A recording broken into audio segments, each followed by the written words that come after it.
to our webinar, one of a number of a series for Active Classroom.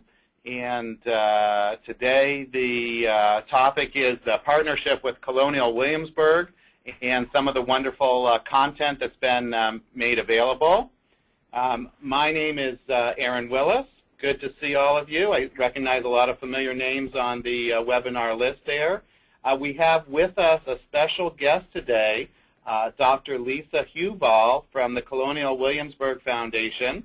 And I saw your video pop up there for a second and then go away. Lisa, come back and join us. Hi there. I had a temporary glitch. Well, it's good to see you, and thanks for joining us today. The main goal of what we're looking to do is to talk about the wonderful new content that we've been able to add into Active Classroom from the Colonial Williamsburg Foundation. Lisa's going to be able to help fill us in a little bit on some of the background in terms of how their content was created, the goals of what they were trying to achieve with that, and a little bit about the Colonial Williamsburg Foundation in general. At the end, we will have time for questions, but our goal today is really to walk you through, make sure you realize what content is there and available, how to find it, and give you some ideas on maybe how you might want to integrate it and start working with your students. We have activities that are in the Colonial Williamsburg Foundation's electronic field trips that we're going to be showing you today, some of which can be done in, they're an 8-minute video that you could show whole class. Other activities could take multiple class periods. So we're going to give you an idea about how you can find those different resources and really take advantage of them in a meaningful way. We at Social Studies School Service are very excited about our partnership with the Colonial Williamsburg Foundation. They have a wonderful setup in Colonial Williamsburg, and the ability they've been producing really first-rate educational materials covering from the early foundations of Jamestown all the way up through contemporary U.S. history. They're really a trendsetter in the ability to work with teachers, to work with students, and to provide glimpses as to what life might have been like back in the day here in United States history. So we're really excited to have this partnership. It involves a number of different critical thinking activities, a lot of video content with people in period costume, a lot of things that are designed for, say, students in grades 4 to 8 to really relate to, though we really do believe that the content here is appropriate for grades 4 through 12, and we'll talk a little bit about that today. So let me move away from my my video here, and let's go. The first thing I want to get an idea is just who we're talking to while we're here. So I'd like to open up this poll and to get an idea of how many of you have actually ever visited Colonial Williamsburg.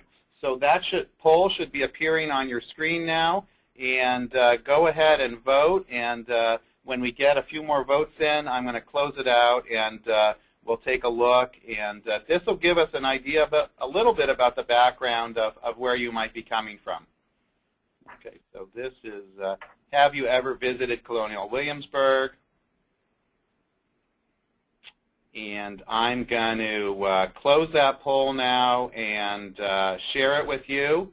The results look like 64% of you have been there, 36% not. That is gives us an idea, and I think that those of you that have been have a real idea about what a wonderful place it is to really step back in time and see a little bit more authentically about what colonial life might have been like. My second poll question to you is, have you or your students ever participated in an electronic field trip? Because the content that we've embedded in Active Classroom comes from the CWF electronic field trips, and it looks like here we have a much higher percentage of people who haven't seen it. Though the votes are still coming in, I'll give it a couple more minutes here.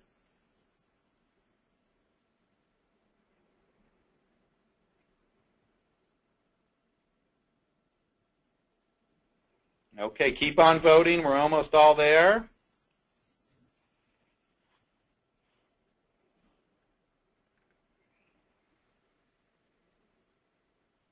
And I'm going to close the poll and share it with all of you.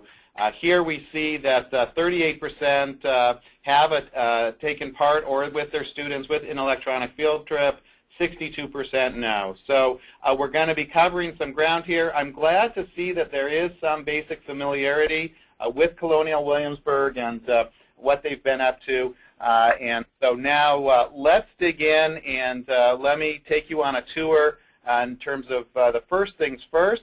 How are we going to find what you need to find? So I have logged into my Active Classroom account.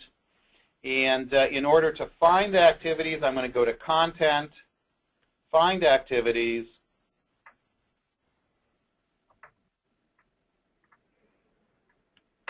Oh, it's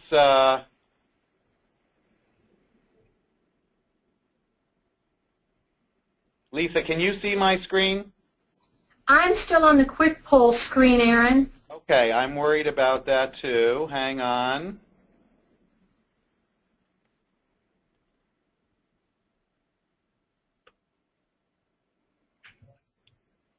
I'm going to hide the poll. I guess I missed a step there.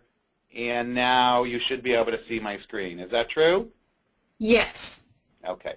So I navigated here to our Find Activities page, and I can reset this here. We have a number of different ways, most of you familiar, that we can go by subject or by an error theme.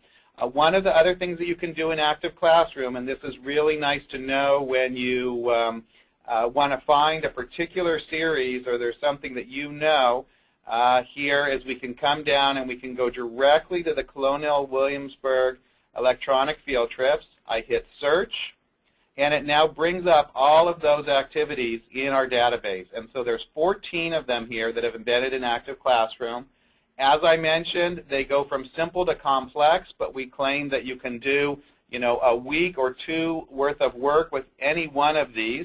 So it's up to you to pick and choose how many activities you want to do, how much of the video you want to choose. It really gives you the option to be able to go in and decide for yourself what you want to look at and where that might go.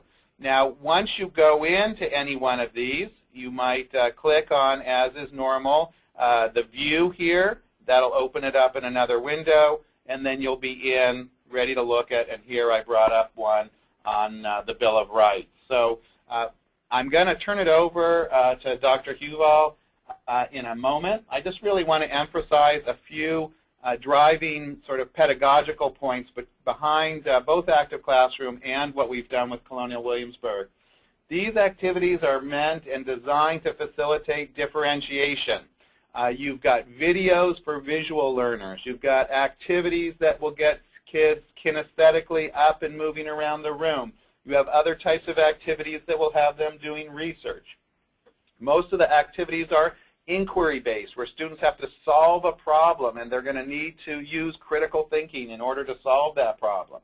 High-interest activities, activities that are designed to bring students in, not to just be another boring description about this is what happened or a reenactment from some period of history, but really things to bring students in and things that they can relate to. If we have time at the end of the presentations today, Dr. Huval will talk a little bit about Colonial Idol, where we've taken the theme of American Idol and set it back in colonial times. So things that are high interest that students can relate to, and also things that are age appropriate for these sort of middle to high school students.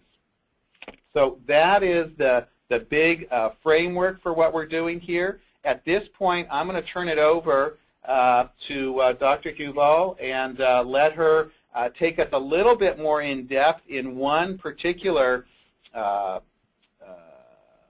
the electronic field trips, the one called Harsh World, This World. And allow me to go in here and transfer her over. You are...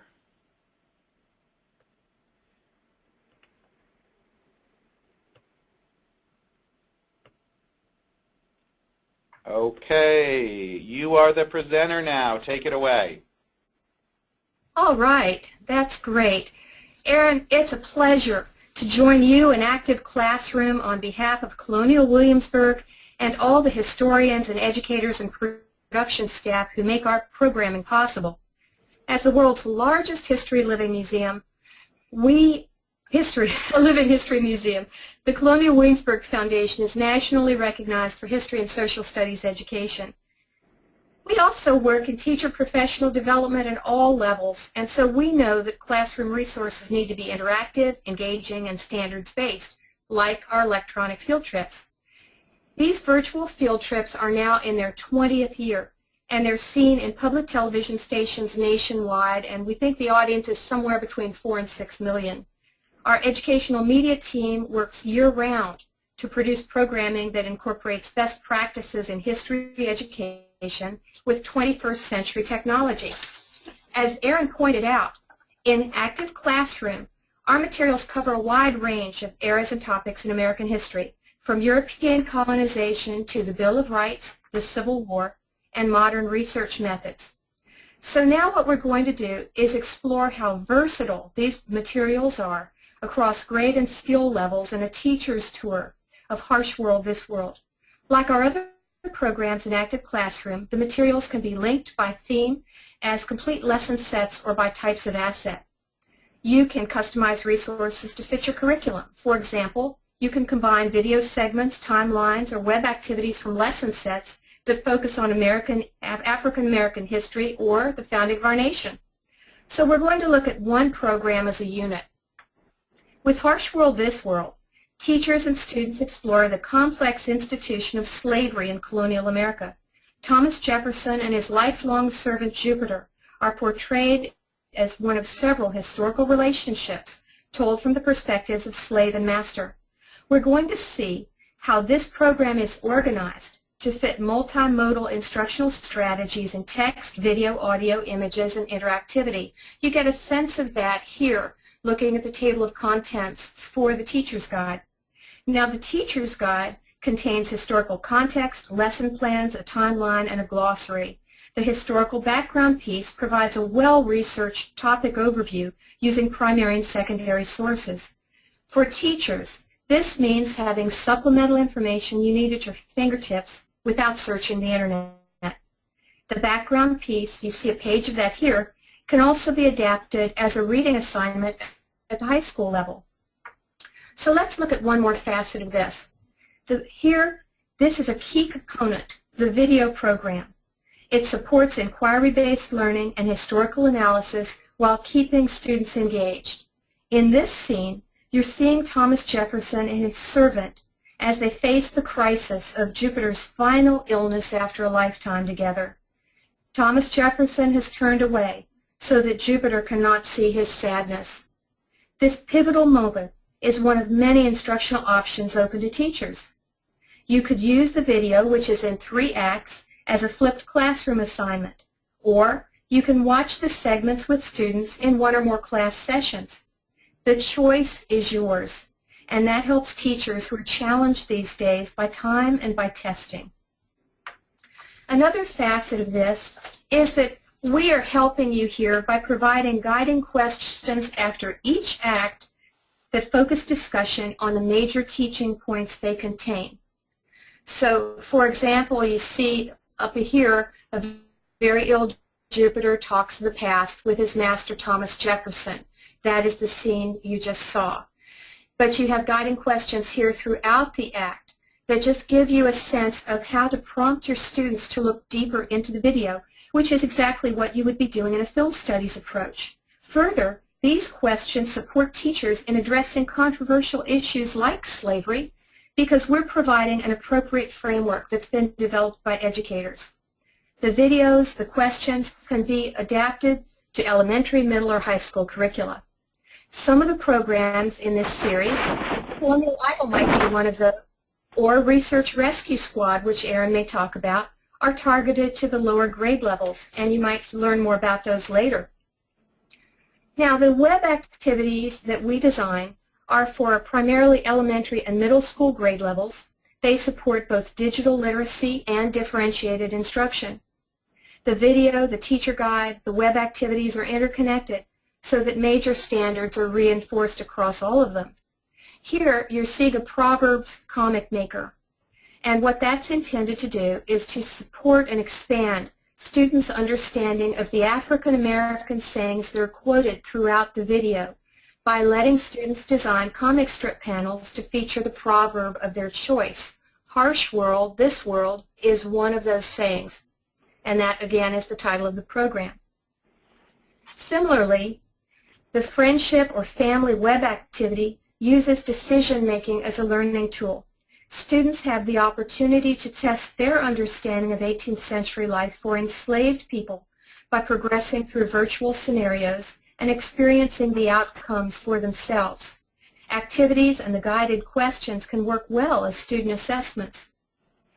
So this gives you an overview of one Colonial Williamsburg lesson set that's available through Active Classroom.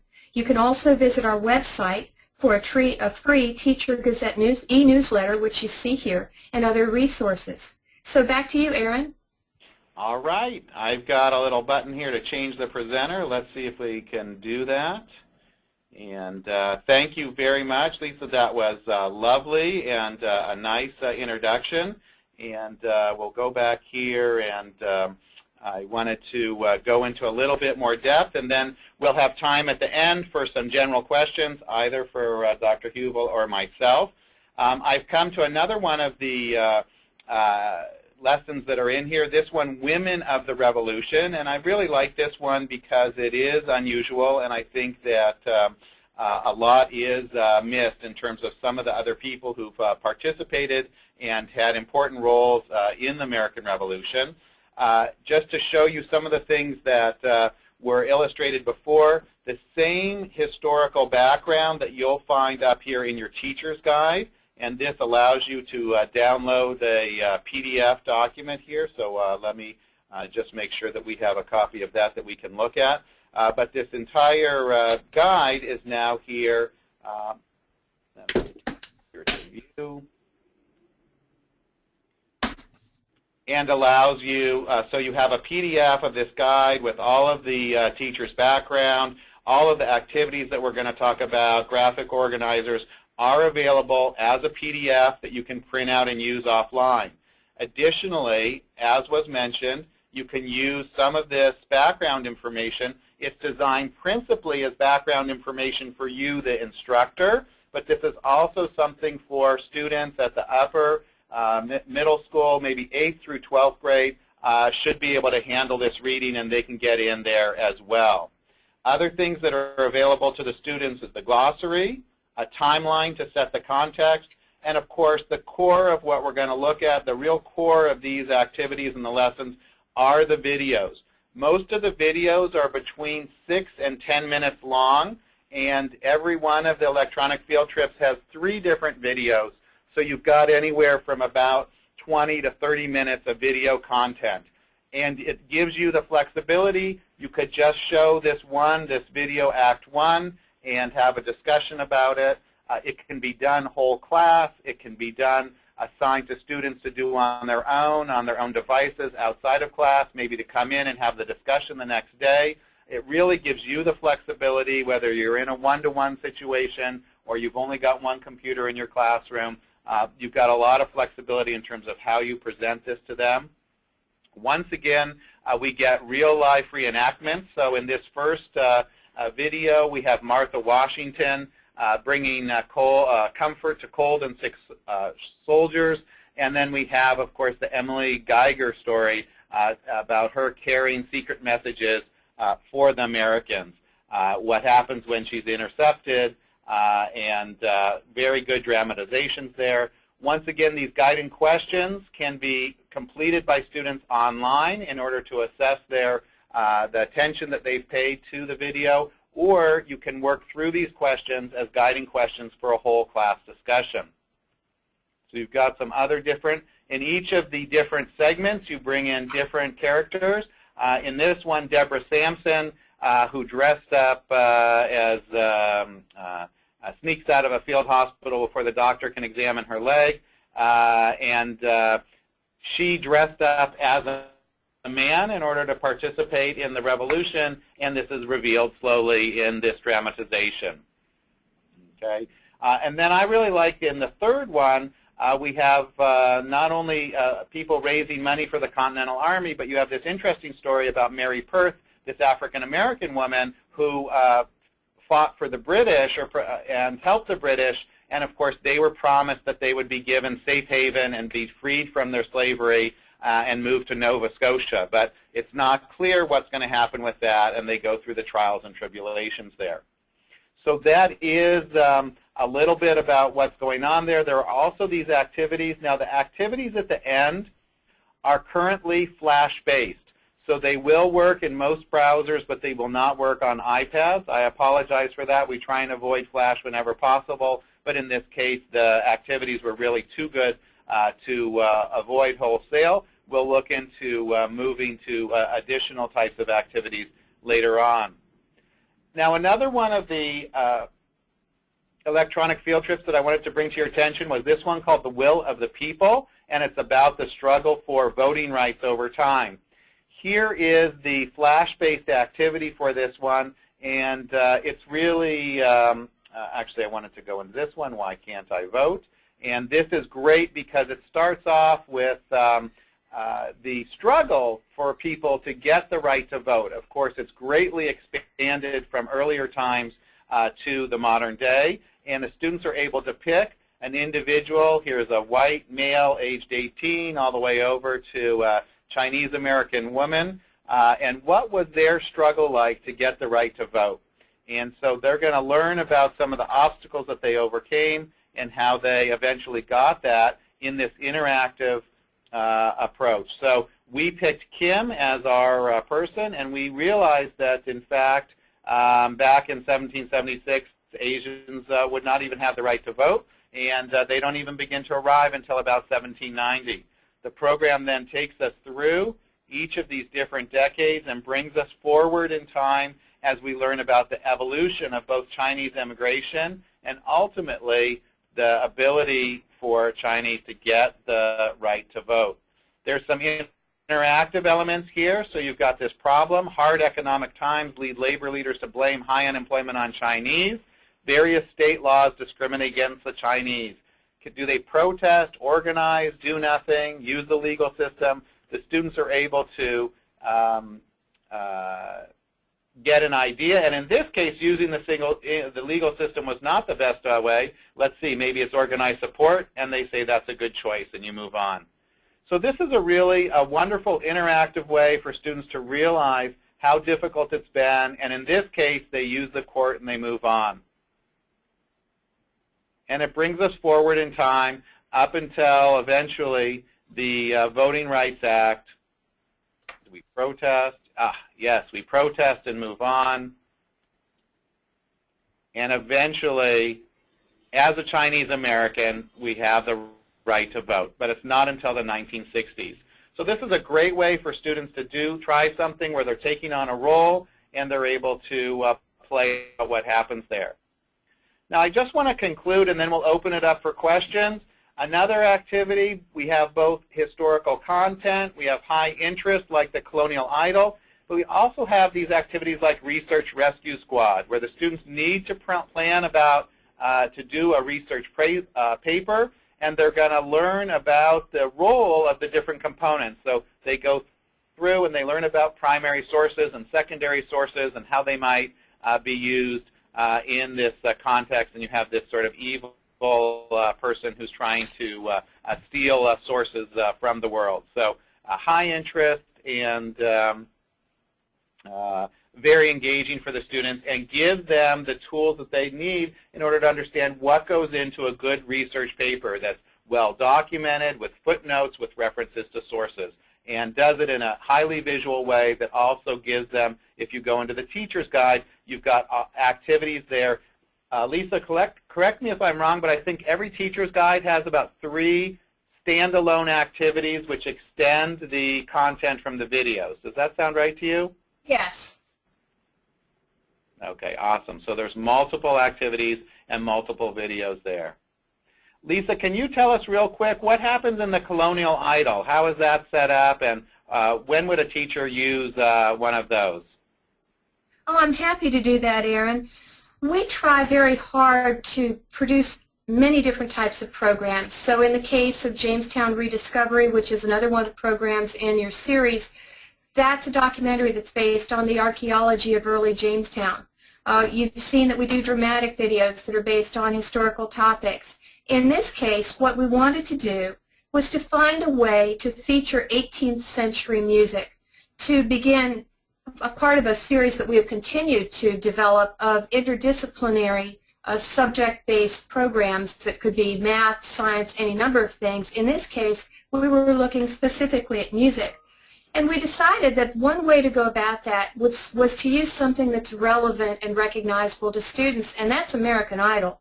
So we took that template and we developed a program and assets that feature all different types of 18th century music, from Native American songs to military tunes to enslaved people's work songs and much more than that.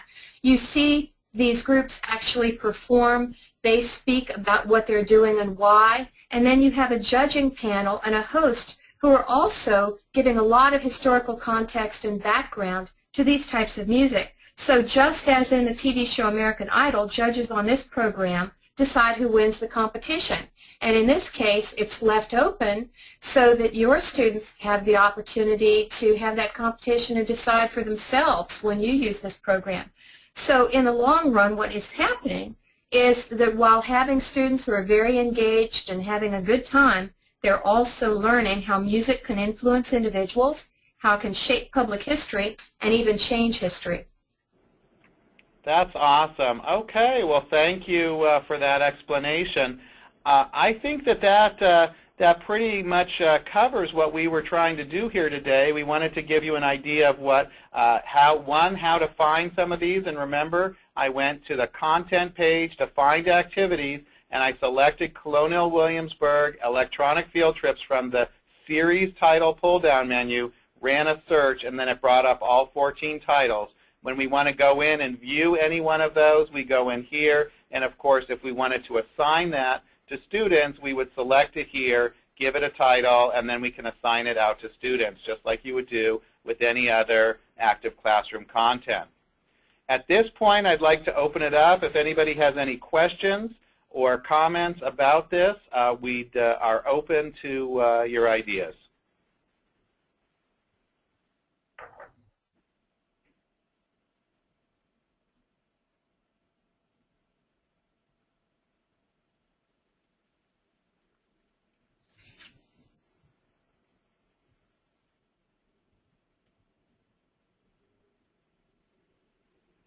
I'll leave it open another minute. I don't see any questions coming up. No hands raised. Oh, I think that just means you did a good job, Aaron. Okay, I've got one question, but I don't see anything there. Let me see if I'm just trying to navigate the system. I show one hand raised, but I don't see it.